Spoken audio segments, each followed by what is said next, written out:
Hello, welcome back to Hazel Jane Tarot, and today we're going to talk about my January favourites for 2022. Now, I don't know about you, but I don't really like January that much. It's very dark here, and yeah, I'm sort of glad that January is behind us. But there were some things that I worked with and enjoyed in January that I'm going to share with you today. So, first of all, I'll maybe start with the decks because that's what you're here for, probably.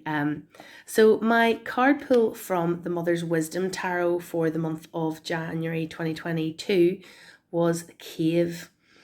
And that really was such an appropriate card for me this month.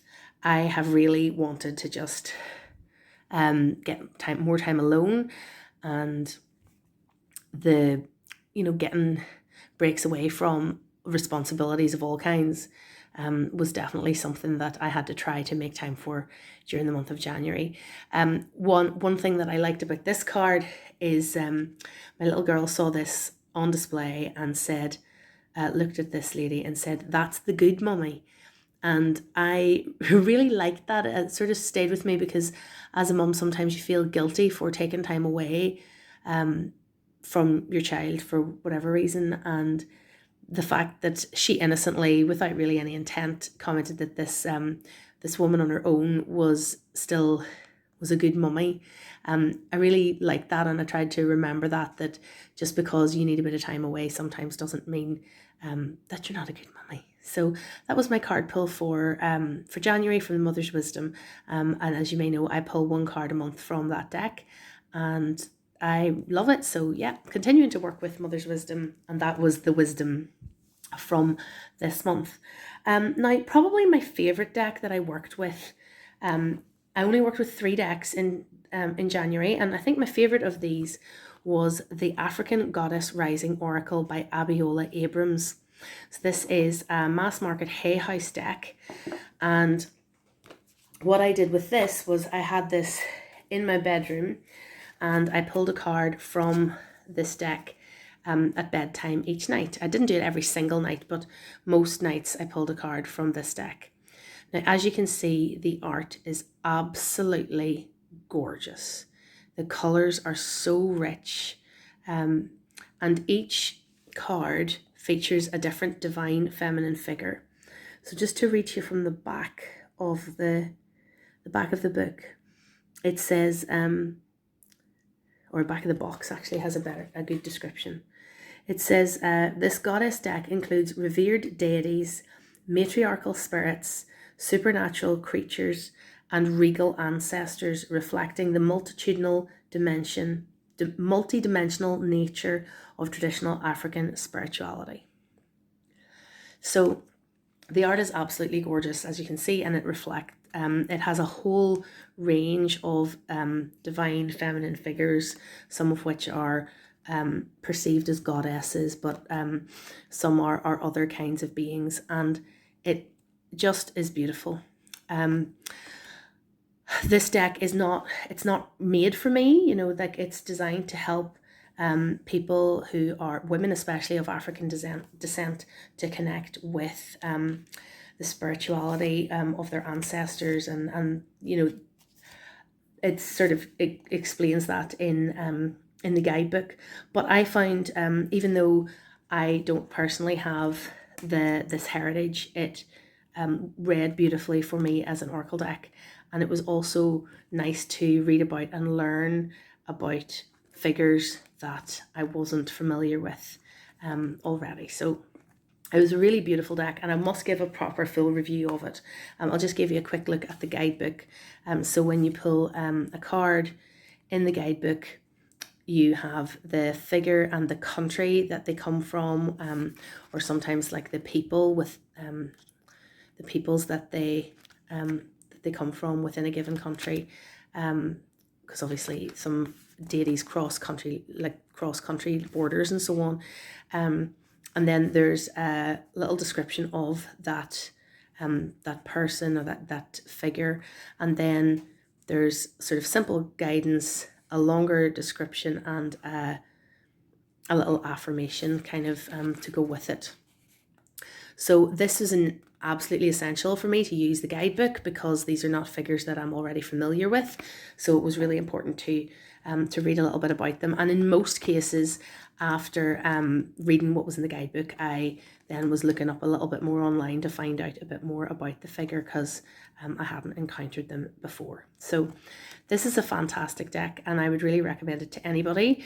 One of the things that I like about it is there's a huge amount of variation in terms of the messages within the card. It's not a deck that's all, I can't think of the right word I'm looking for. Some decks, some oracle decks are all really fluffy and just give positive messages all the time.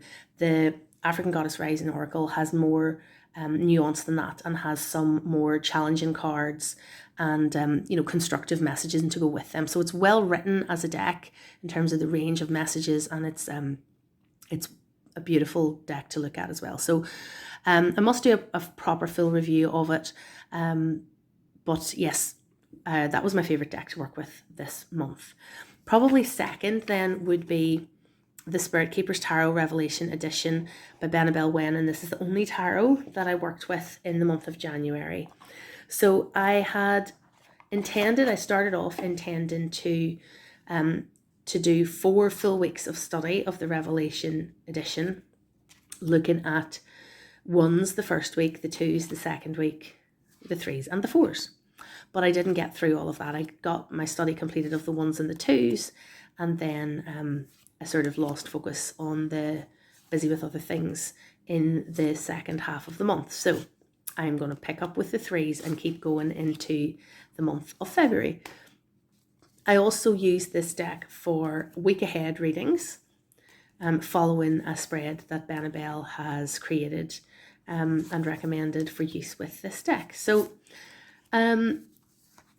it's probably a little early for conclusions, but I've really enjoyed the process of studying when I have had the time to do the study, and I've been collaborating on that with a few other readers that I've met in the online tarot community, and we've been discussing over messages and discussing in a Zoom chat about this deck. So I've been enjoying that process, but still a long way to go. And I might make a separate video on my first month working with this deck to show you a little bit of what I've been doing. So if you're interested in that, please do let me know below. So that's the Spirit Keepers Tarot. And the other deck I worked with was the Transcendent Journeys Oracle by Cheryl Yambach Rose. Now, as you may know, if you've been around for a while, I really love another one of Cheryl Yambach Rose's decks, which is the Through the Eyes of the Soul deck. And I worked with it a lot in 2021. I bought this in 2021 as well. I purchased this in July. And I haven't worked with it as much, so I thought I'd give it a full month of just making it like a morning card pull. And while the art is just as beautiful as the art in Through the Eyes of the Soul, for some reason this deck doesn't connect with me in the same way. So I do want to film a full proper review where I can explain that in more detail. But there is sometimes a bit of a jarring mix of elements at play in this deck, and they don't all resonate with me. And I like decks that cover sort of a diversity of influences usually, but this deck maybe goes a little bit beyond my comfort zone in terms of some of the influences at play and some of the things that are depicted. So and basically I mean the sort of alien aspects of the deck. The creator, Cheryl Yambach Rose, describes herself as a contactee, so this is obviously something that's very real and very significant for her. But in terms of how it works for me as an oracle deck is maybe another thing. So I don't wish to be disrespectful of her lived experience, but yes, for me, I don't know if this deck really connects. So I'll have to think about a bit more about how I'm going to word that, but I do want to do a proper review of this because, as you can see, the art is just beautiful. Look at those eyes. Her paintings are very soulful and kind of channeled spiritual art, but I'm not so sure about this deck. So after a month working with it, I'm still not sure. Compared to how much like I really loved the Through the Eyes of the Soul deck.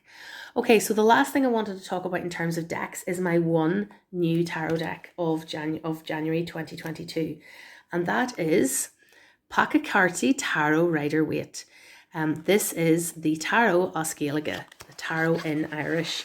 Now, this deck has been created by Regina de Burca, and I have been sharing some of her stuff on my Instagram. If you've been looking at my stories, you may be seeing her cropping up a lot. And I shared the launch video for this this deck on my YouTube channel. So if you look in my posts, you'll see there is she did an interview with Rachel Pollock to launch this this deck. So that was really good, and I've shared that on my YouTube posts. So anyway, this is, as you can see, the Rider-Waite. It is a yellow box Rider-Waite deck. I believe it's published in association with US Games because it has US Games copyright on the cards. I bought this myself. Somebody had commented on one of my YouTube videos, I wish I could remember who, sorry if you're watching, and asked, did I know about the tarot in Irish, which I didn't. And as soon as she gave me the link to where to go to look for it, I went straight and bought it immediately. So the official launch was the 1st of February.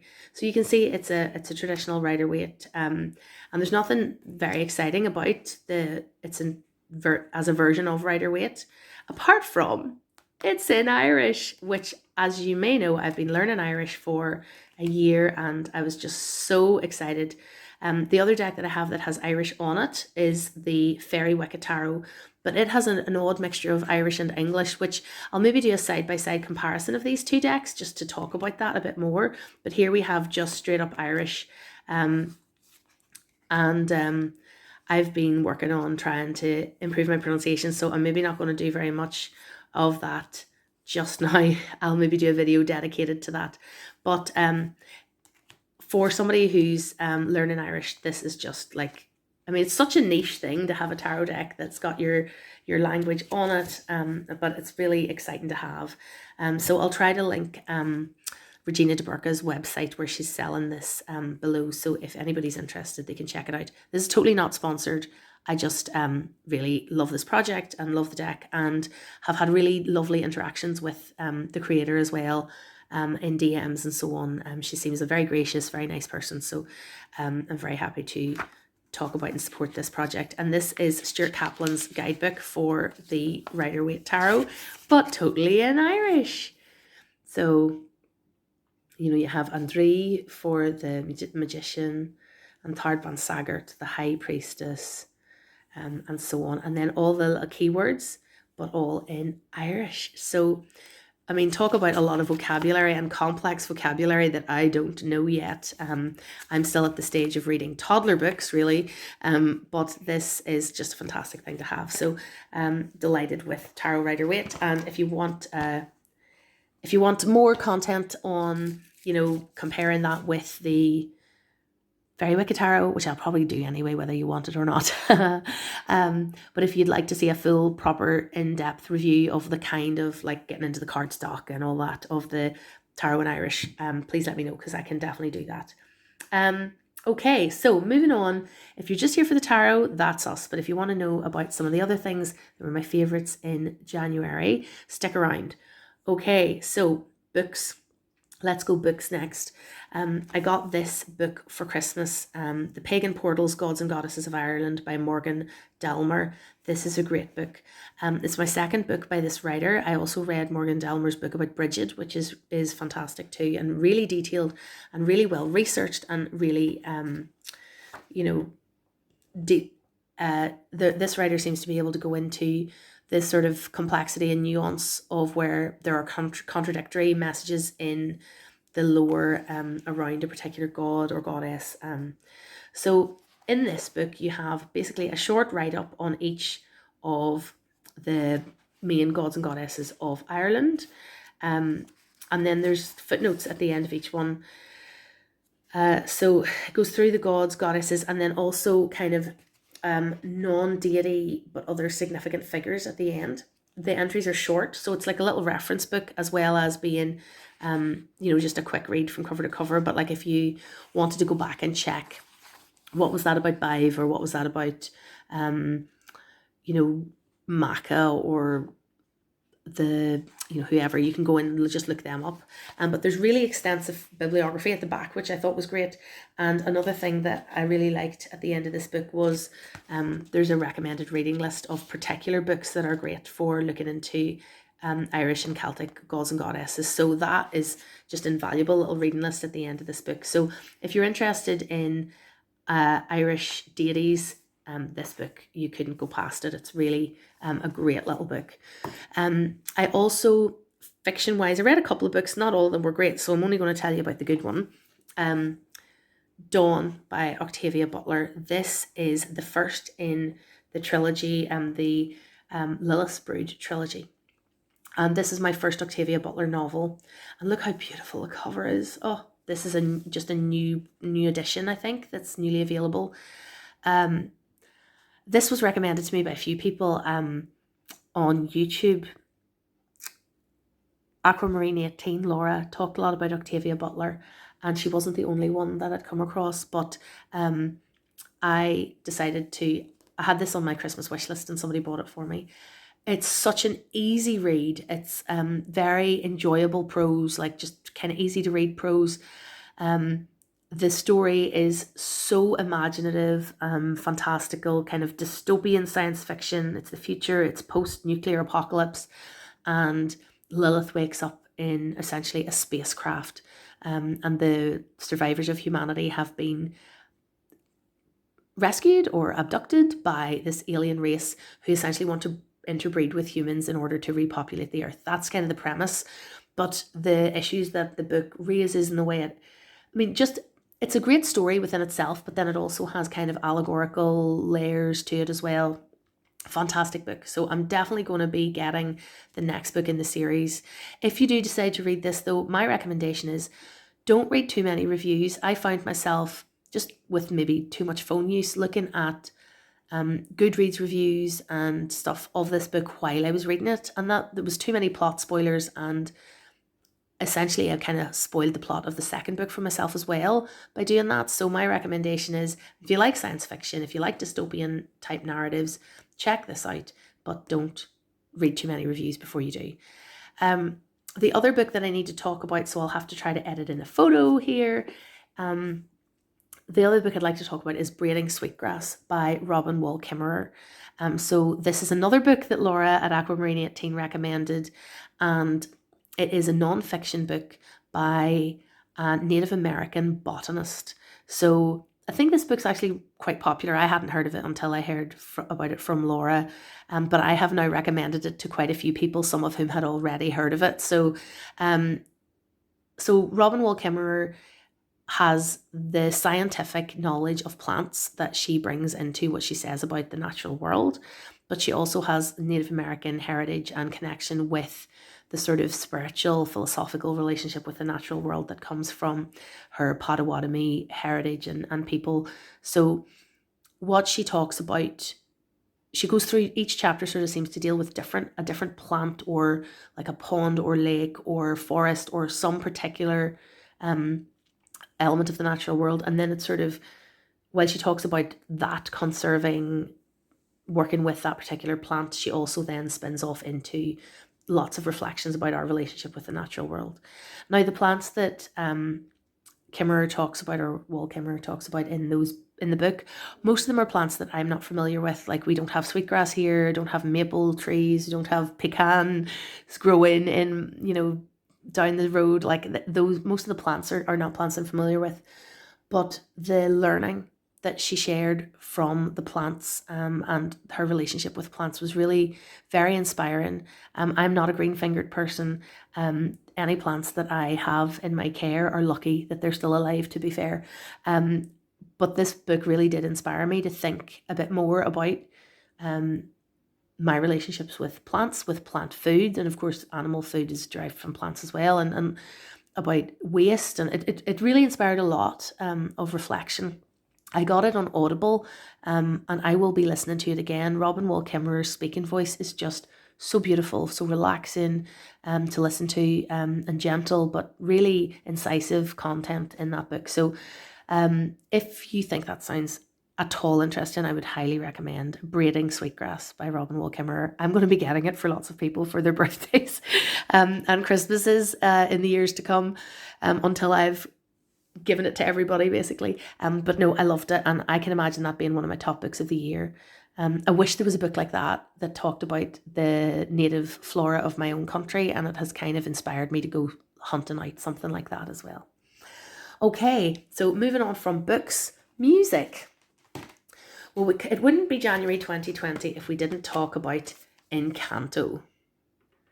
So I just magically turned on a light there. So Encanto, you can see I've got the CD. It was one of my December favourites, was having gone to see Encanto in the cinema.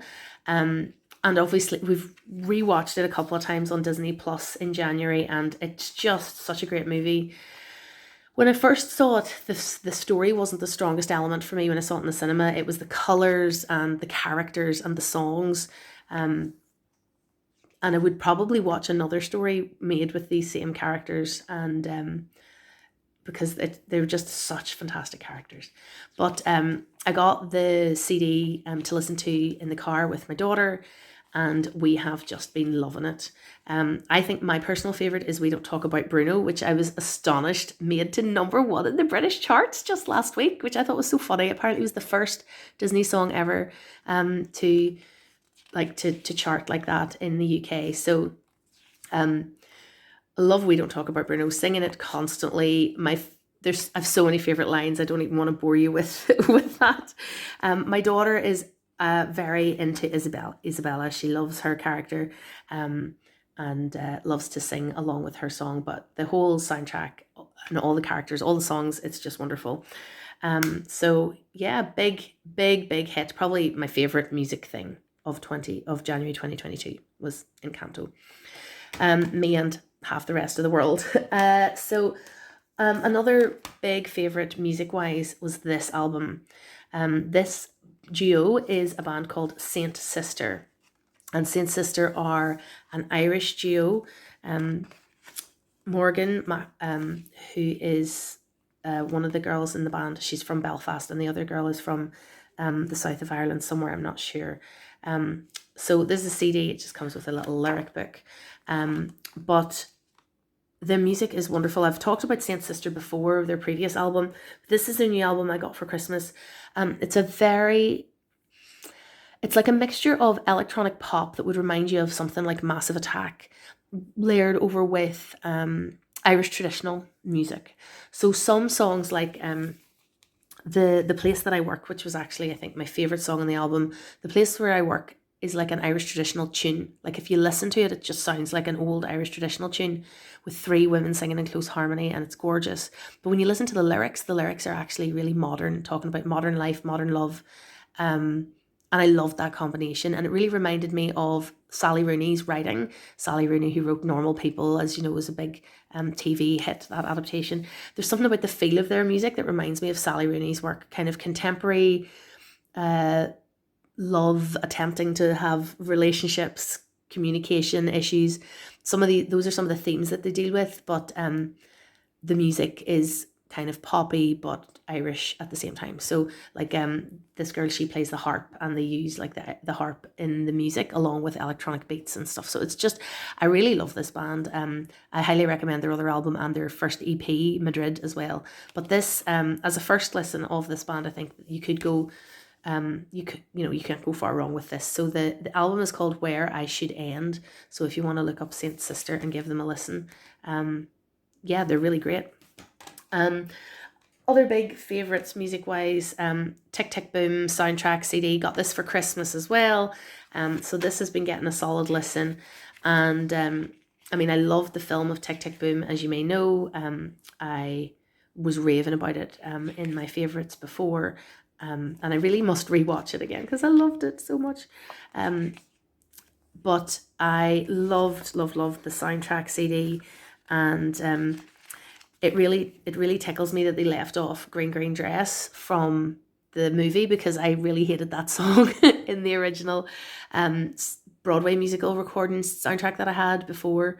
But this is great, especially 3090, which is just so good, and Come to Your Senses, which I have sung along with a lot. Not terribly well, but a lot. So yeah, Tick Tick Boom soundtrack is just fab. And the other CD that I've been listening to a lot, actually I got a lot of CDs for Christmas, you see, so this is the best of Josh Pyke with B-sides and rarities. Now, the main CD that I've been listening to off this is the B-sides and rarities CD, the second one. I have all of Josh Pyke's albums and EPs and everything. So the best of first disc, I knew all the songs very well, but this B-sides and rarities actually were all pretty much new songs that I hadn't heard before. So that was really fun discovery. So if you're not familiar with Josh Pyke, he is a singer-songwriter from Australia, and he's been around for a long time, but I have been a big fan for a long time too, and this was a great find for Christmas. So I'll probably be listening to this a bit more as well. So last favourite I want to mention is film-wise. Went to see The Matrix Revolutions in the cinema, so try to put a picture of that up on the screen now too. The Matrix Revolutions got terrible reviews. I read so many 2-star reviews or worse, people talking about how awful it was. So I went with basement expectations, thinking it was going to be terrible. So my recommendation is, if you do decide to watch it with 0 expectations, because then you might be pleasantly surprised like I was. I was a massive fan of The Matrix back in the 90s and early 2000s, particularly the first film. But like, I had the Enter the Matrix computer game. I had the Animatrix on VHS. I was a big fan. I had a huge poster of The Matrix in my house. So I was well up for another Matrix experience, and I just really, really enjoyed it. I loved the way they aged the characters. I loved some of the meta-textual narrative at the start about Thomas Anderson has made a computer game of the Matrix. At the start, I felt a bit cringe, but as I kind of leaned into it, and I enjoyed some of the commentary on the Matrix and that was within it. I think the director and the script writers, I think they did a really good job actually. And some of the action sequences were great fun. I loved the way Trinity's character was kind of developed in this in Resurrections, or it's Matrix Resurrection, isn't it? Not Revolution. Anyway, and I really enjoyed, like, there was an action sequence towards the end where it was almost like being swarmed by zombies in like a zombie movie or computer game, but the action was just really well choreographed and good fun to watch, and yeah, and no guns really, and yeah, I thought the changes they made were really interesting, and so if you enjoyed The Matrix Resurrection, talk to me in the comments, because I don't know very many people who've seen it and enjoyed it. Lots of people have seen it. Friends of mine have seen it and didn't enjoy it at all, so I seem to be in the minority. So if you like the Matrix reboot, let's have a chat about it in the comments. All right, so if you've watched all the way to the end, thank you so much. Every time I film one of these favorites videos, I say I'm going to keep this one short, and here we are at 29 minutes nearly again. So Gurmila Mayogat, thank you very much if you have watched all the way to the end, and I will be back to talk to you again soon with more in-depth reviews of those decks that we've talked about today. All right, bye.